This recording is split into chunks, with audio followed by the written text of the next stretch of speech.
পরিবর্তন আল্লাহ পাক রব্বুল আলামিন করে দিলেন। 4 নম্বর পরিবর্তন আল্লাহ পাক রব্বুল আলামিন আমাদেরকে বুখারী শরীফের হাদিস আব্বা জান আদমের সমান 60 হাত লম্বা বানায় দিবেন। একটু চিৎকার দিয়া বলেন না সুবহানাল্লাহ। জোরে বলেন কয় হাত লম্বা? 60 হাত লম্বা বানায় দিবেন। আল্লাহু আকবার। হযরত এত লম্বা আল্লাহ বানাবে কেন?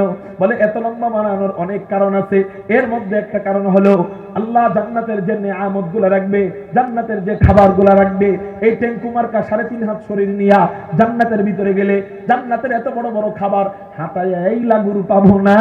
এই জন্য আল্লাহ আমাদেরকে লম্বা বানায় দিবেন আব্বা জান আদমের সমান 60 হাত। তাই হযরত জান্নাতের খাবার কতই বা বড়। চলেন আপনাদেরকে একটা হাদিস বলে আমার বয়ান শেষ করব। নাসাই শরীফের 1493 নম্বর হাদিসের মধ্যে হুজুর আকরাম সাল্লাল্লাহু আলাইহি ওয়াসাল্লাম বলেন, নাসাই শরীফের 1493 নম্বর হাদিস, নবীজি সূর্য গ্রহণের নামাজ পড়তেছিলেন। হঠাৎ করে সাহাবায়ে কেরাম দেখলেন নামাজের ভিতরে হাতের বাঁধনটা ছেঁড়া একটু সামনে এগিয়ে গেলেন, কি যেন ধরতে গেলেন, কিন্তু ধরতে পারলেন না। আবারও পিছনে চলে আসলেন, আবারও হাত বাঁধলেন, নামাজ শেষ করলেন। সাহাবায়ে কেরাম জিজ্ঞাসা করলেন, ইয়া রাসূলুল্লাহ, ইয়া হাবিবাল্লাহ, নামাজের মধ্যে আপনি এটা কি করলেন? নবীজি বলেন, ও সাহাবীরা, নামাজের মধ্যে এটা কি করলাম জানুনি? আজকে নামাজের ভিতরে আল্লাহ এক আশ্চর্য কাণ্ড করবার আমার সাথে নামাজের ভিতরে ঘটাইয়া দিছে। ভাই কি আশ্চর্য কাণ্ড করবার? বলে আমি যখন নামাজ পড়াইতেছিলাম তখন আমি দেখতে পাইলাম নামাজের ভিতরে হযরতে জিবরাইল পুরা জান্নাতটা কোলে নিয়া আমার নামাজের সামনে আইলা রাইখা দিছে। বানানো কাহিনী না, বানানো কথা নয়, নাসাই শরীফের হাদিস। পুরা জান্নাত নবীজির পায়ের সামনে। নবীজি বলেন, আমি নামাজে দাঁড়াইয়া দাঁড়াইয়া জান্নাতের নিয়ামতগুলো দেখতেছিলাম। এর মধ্যে আমি দেখতে পাইলাম জান্নাতি ফলগুলো আমার সামনে আনা হয়, জান্নাতি আপেল আমার সামনে আনা হয়, জান্নাতি কমলা লেবু আমার সামনে আনা হয়, জান্নাতি আনার আমার সামনে আনা হয়। এর মধ্যে একটা ফল জান্নাতি আঙ্গুর ফল।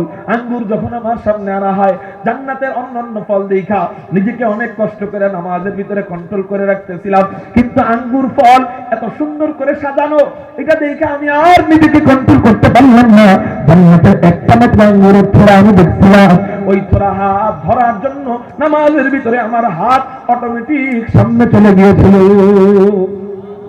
সাহাবায়ে কেরাম বললেন, ইয়া রাসূলুল্লাহ, ইয়া হাবিবাল্লাহ, আপনি জান্নাতের আঙ্গুরের থোড়া ধরার জন্য হাত বাড়াইছিলেন, তো ধরলেন না কেন? ধরলে আমরা তো একটু খাইতে পারতাম, আমরা তো একটু দেখতে পারতাম।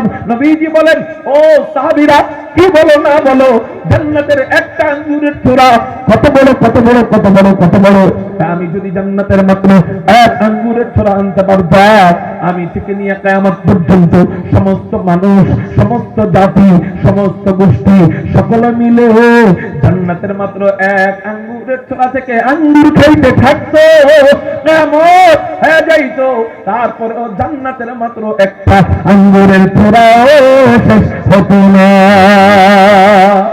मैं ढूंढ रहा कहाँ है दरबार इलाही, मोहब्बत में तेरा दम बदम रखना है मौला, मोहब्बत में तेरा दम बदम रखना है मौला, मोहब्बत में तेरा दम बदम रखना है मौला, तेरा नाम में जीना है, तेरी नाम में मरना, हमें तो दोस्त बना ले, हमें तू मस्ती बना दे,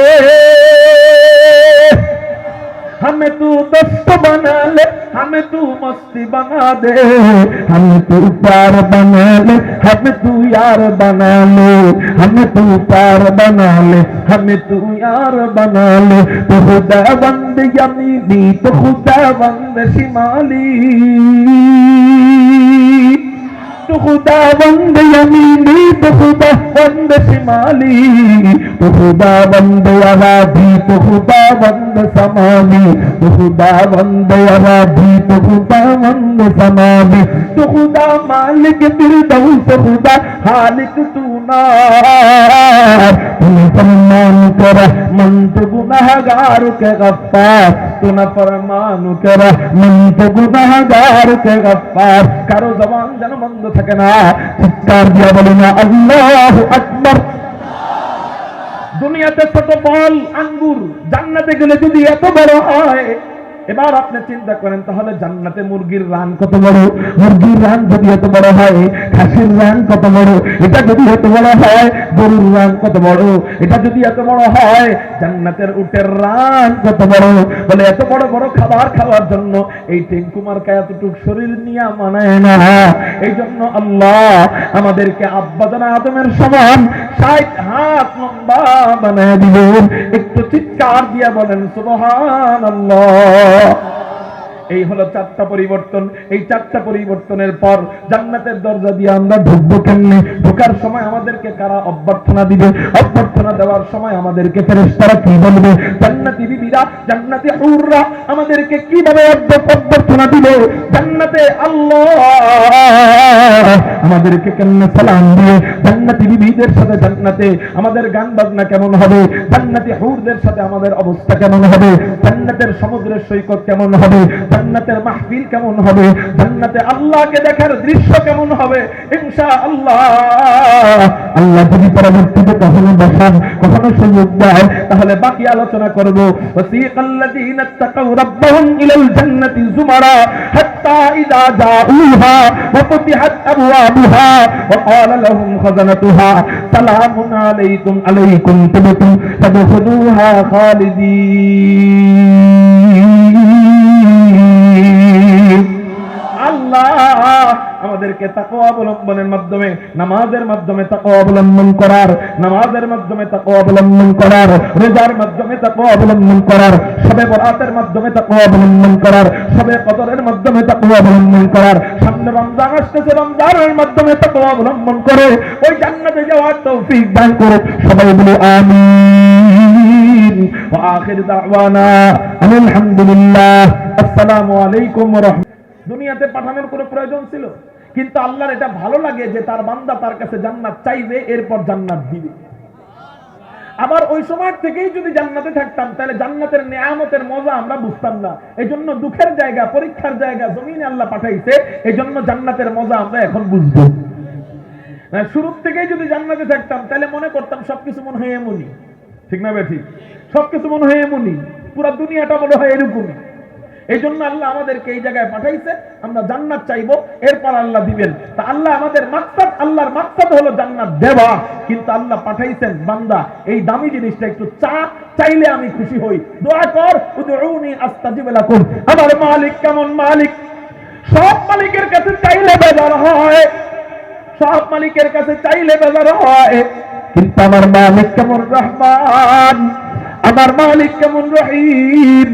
বলে আল্লাহর কাছে চাইলে কোনো বেজার হয় না, বরং আল্লাহ এমন সিস্টেম করে দেয়, কয় বান্দা তুই চাইলে আমি আল্লাহ খুশি হয়ে দিব।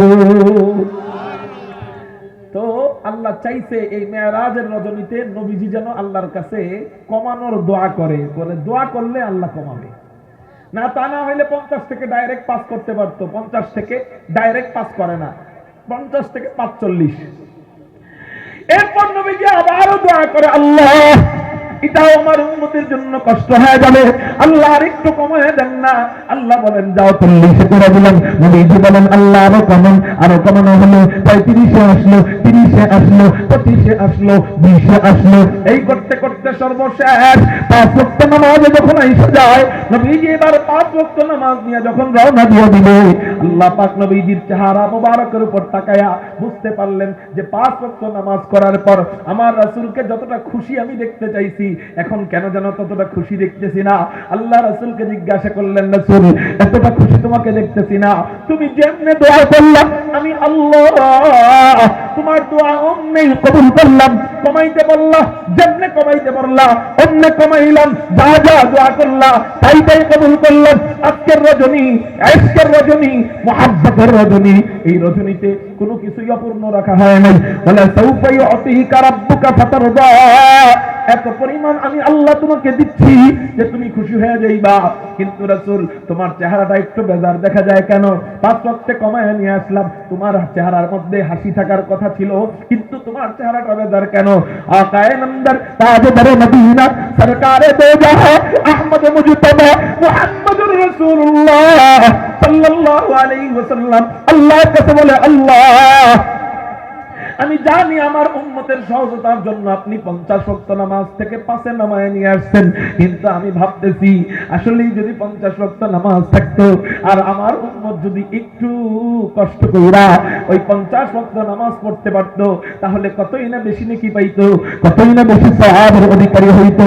আল্লাহ, আমার ওইটা ভেবে মনটা খারাপ যে আমার উম্মতের তো হায়াত কম। মুসা আলাইহিস সালাতু ওয়াস সালামের জামানার উম্মতের মতো আমার উম্মতের হায়াত নয়, বনি ইসরাইলের উম্মতের মতো আমার উম্মতের হায়াত নয়, হযরত নূহের উম্মতের মতো আমার উম্মতের হায়াত নয়। আমার উম্মতের হায়াতে জিন্দেগি একেবারে শর্ট। তো 5 ওয়াক্ত নামাজ পড়লে ওরা তো তেমন নেকি পাবে না।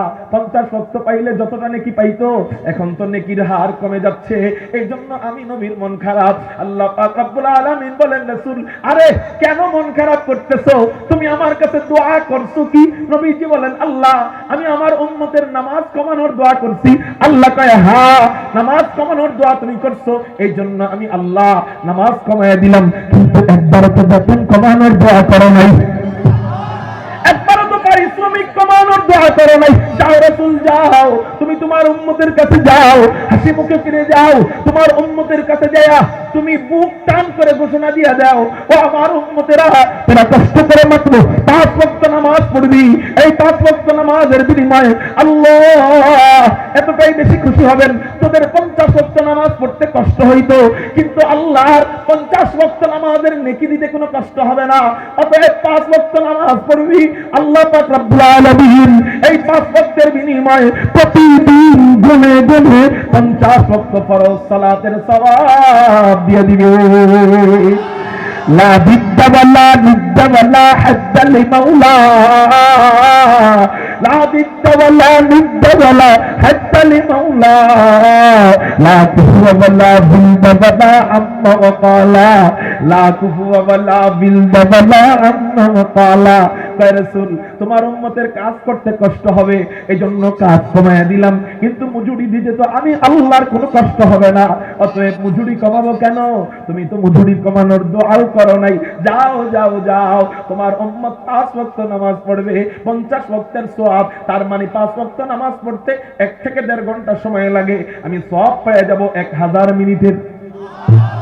50 ওয়াক্ত নামাজ পড়তে কয় মিনিট লাগে? 1000 মিনিট। আমি যদি ঠিক মতো 5 ওয়াক্ত নামাজ পড়ি, আমি সওয়াব পেয়ে যাব 1000 মিনিটের। বাকি থাকে কয় মিনিট? 24 ঘন্টা হইতে বাকি থাকে কয় মিনিট? 450 থেকে 500 মিনিট ধরেন, ধরেন 500 মিনিট বাকি থাকে। আচ্ছা, আপনারা কি রাত্রে বেলা 500 মিনিট ঘুমান না? 500 মিনিটে আনুমানিক, মানে একেবারে অ্যাকুরেট না হিসাবটা, যেহেতু ক্যালকুলেটর নিয়ে বসি নাই, 500 মিনিটে 7.5 থেকে 8 ঘন্টা সময় হয়। কয় ঘন্টা বলেন? 7.5 থেকে 8 ঘন্টা। প্রতিদিন আমাদের 7.5 ঘন্টা 8 ঘন্টা ঘুমানো লাগে না? আল্লাহু আকবার। আল্লাহ পাক রব্বুল আলামিন নবীজি হাদিসের মধ্যে জানায় দেয়, ও বান্দা 5 ওয়াক্ত নামাজ পড়বি, 50 ওয়াক্ত নামাজের সওয়াব। তার মানে প্রতিদিনের 3 ভাগের 2 ভাগ নামাজের সওয়াব পাইলি, আরেক ভাগ বাকি আছে। মনে কর এই 1 ভাগ তুই ঘুমাইলি, রাত্রে বেলা 8 ঘন্টা ঘুমাইলি, কিন্তু এই 1 ভাগটাকেও তাহাজ্জুদের সওয়াব বানায় দেই। কেমনে কেমনে কেমনে? কয় এক কাজ কর না, ঘুমানোর আগে ইশারার নামাজটা একটু কষ্ট করে জামাতের সাথে পড়। সহিহ হাদিসের মধ্যে, বুখারী শরীফের হাদিসের মধ্যে নবীজি জানায় দেন, আল্লাহ পাক রব্বুল আলামিন ইশারার নামাজ কোন বান্দা জামাতের সাথে পড়ার কারণে আল্লাহ অর্ধেক রাত জায়গায় ইবাদত করার সওয়াব দিয়ে দেয়। আবার ফজরের নামাজ কোন বান্দা জামাতের সাথে পড়ার কারণে আল্লাহ বাকি অর্ধেক রাত জায়গায় ইবাদতের সওয়াব দিয়ে দেয়। এখন হয়ে গেল বাকি 8 ঘন্টা ঘুমটা ঘুম হিসাবে আল্লাহ ধরলো না, ধরলো তাহাজ্জুদ হিসাবে। তাহলে আমার সারা দিনটা আমি মাত্র 5 ওয়াক্ত নামাজ জামাতের সাথে পড়ে কেমনে সাজাইলাম? আমি সারা দিনে ঘুমাইলাম ঠিক, টয়লেট করলাম ঠিক, ব্যবসা করলাম ঠিক, সফর করলাম ঠিক, এরপর আত্মীয়দের বাসায় দাওয়াতে গেলাম, এটাও ঠিক, সব দুনিয়াবি কাজ ঠিক, খানা খাওয়াও ঠিক, কিন্তু 5 ওয়াক্ত নামাজ আল্লাহর মসজিদে হাজিরা দিলে হয়ে গেল 5 ওয়াক্তের বিনিময়ে 50 ওয়াক্ত, মানে দিনের 3 ভাগের 2 ভাগ আবার জামাতের সাথে পড়ার কারণে বাকি 1 ভাগও রাত জায়গায় ইবাদতের সওয়াব। তার মানে এইরকম করে আমি আর প্রতিদিনটাকে যদি আমি সাজাই, তো আমি যদি 100 বছরও হায়াত পাই, আল্লাহ পাক 100 বছরই আমাকে এরকম নামাজের সওয়াব দিয়ে দিবে। আল্লাহ কোরআনুল কারীমের এক আয়াতে বলছেন, ওমা খালাকতুল জিন্না ওয়াল ইনসা ইল্লা লিয়াবুদুন, আমি জিন এবং মানুষদেরকে বানাইলাম শুধুমাত্র আমার ইবাদতের জন্য। এখন আমরা বাহ্যিকভাবে যদি দেখি, আমরা চাইলেই কিন্তু আমাদের জিন্দেগিকে শুধুমাত্র ইবাদত করতে পারতেছি না। কেন কয় শুধুমাত্র ইবাদত কেমনে করব? এটা তো সম্ভব না। ইবাদত করতে গেলে আমার স্বাস্থ্য ভালো থাকতে হবে, আর স্বাস্থ্য ভালো রাখার জন্য আমার ঘুমাইতে হবে, আমার খানা খাইতে হবে, আমার ব্যবসা করতে হবে, আমার টয়লেট করতে হবে। তো আল্লাহ যে বললেন শুধুমাত্র ইবাদতের জন্য বানাইছি, আমি চাইলেও তো আমার জিন্দেগিকে শুধুমাত্র ইবাদত বানাইতে পারলাম, পারছি। কিন্তু নবীজির এই অফার থেকে বোঝা যায়, কোন ব্যক্তি 5 ওয়াক্ত নামাজ পড়লে আল্লাহ পুরা জিন্দেগির দুনিয়াবি কাজের কাফারা হিসাবে এই নামাজের মাধ্যমে শুধুমাত্র ইবাদতের সওয়াব দিয়ে পুরা জিন্দেগি ভরপুর করে দিবেন। এজন্য ভাই, আজকে লাইলাতুল বারাআহ, ভাগ্য নির্ধারণের একটি রাত। হাদিসের মধ্যে বলা হয়েছে আমাদের তাকদীর তো আগেই নির্ধারণ হয়ে গিয়েছে। 50,000 বছর আগে, আমাদের জন্মের 50,000 বছর আগে আল্লাহ আমাদের তাকদীর নির্ধারণ করে দিয়েছেন। কিন্তু সেই তাকদীরের ব্যাপারগুলা আল্লাহ জানে। সে আল্লাহ এরপর বান্দাদেরকে, ফেরেশতাদেরকে এই রাত্রে ওই আল্লাহর কাছে জানা যে তাকদীরগুলা আমাদের ব্যাপারে আছে, ওই তাকদীরগুলা বন্টন করে করে, যেমন কথার কথা, এই এলাকার ব্রিজ করা দরকার, এই বাজেট প্রথমে সরকারের কাছে ছিল, এরপরে সরকার আস্তে আস্তে প্রতিনিধিদের হাতে দেয়, ঠিক না ঠিক? এরপরে প্রতিনিধি বন্টন করে যে এখানে কত টাকার ব্রিজ হবে, এখানে কত টাকার রাস্তা হবে, এই বাজেট আস্তে আস্তে পাস হয়।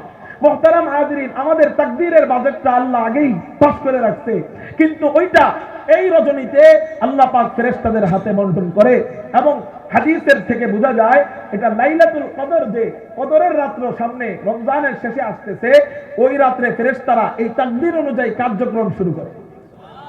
নির্ধারণ প্রথমে করছে কে? বন্টন করে কোন রাত্রে? শবে বরাতের রাতে, শবে বরাতে।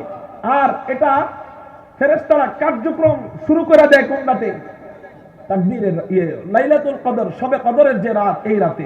মুহতারাম হাজিরিন, তো আমি যদি আমার ভাগ্যটাকে সুন্দর করতে চাই, আজকে রাতে আল্লাহর কাছে কেঁদে কেঁদে দোয়া করব, আল্লাহ তুমি তৌফিক দেন। আল্লাহ, আল্লাহ নামাজটা এত সহজ নয়, আমি চাইলেই পড়তে পারবো না, মালিক আল্লাহ তুমি আমাকে তৌফিক দাও।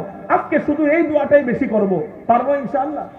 এই দোয়াটা খুব বেশি করব যে আল্লাহ আমাকে নামাজের তৌফিক দাও। কারণ একজন মুসলমানের পরিচয় হলো সে নামাজি। নামাজ পড়ে না তো নবীজি বলেন কাফের, আর তার মাঝে দেখতে কোনো বেশ কম নেই। মুহতারাম হাজিরিন, এই জন্য আমরা নামাজের যত্নবান হব। আজকে থেকে আরেকটা আমল করব, সেটা হলো, দেখেন নতুন একটা তথ্য দিয়ে যাই। জানি না আপনারা এই জিনিসটা নিয়ে আগে ফিকির করছেন কিনা, কিন্তু আমরা যদি ফিকির না করি আগামী প্রজন্ম মসজিদ শূন্য হয়ে যাবে। সেটা হলো, আগের তুলনায় বর্তমানে ওয়াজ মাহফিল কমছে না বাড়ছে? কিন্তু সেই তুলনায় মসজিদে মুসল্লি বাড়ছে না কমছে? কমছে। মসজিদে ওয়াজ নসিহত তো কম হয় না, মাহফিলে ওয়াজ নসিহত কম হয় না, দাওয়াত ও তাবলীগের মেহনত কম হয় না, খানকার মেহনত কম হয় না, কিন্তু মসজিদে মুসল্লি কম কেন? এখানে দোষীটা কে? উলামায়ে কেরামদের দাওয়াতি কার্যক্রমে কোনো কমতি নাই, কিন্তু মসজিদে মুসল্লি নাই কেন? এটার কারণ কেউ সঠিক কারণ দিতে পারবেন? আপনারা আমাকে এর সঠিক কোনো কারণ দিতে পারবেন? আগে যদি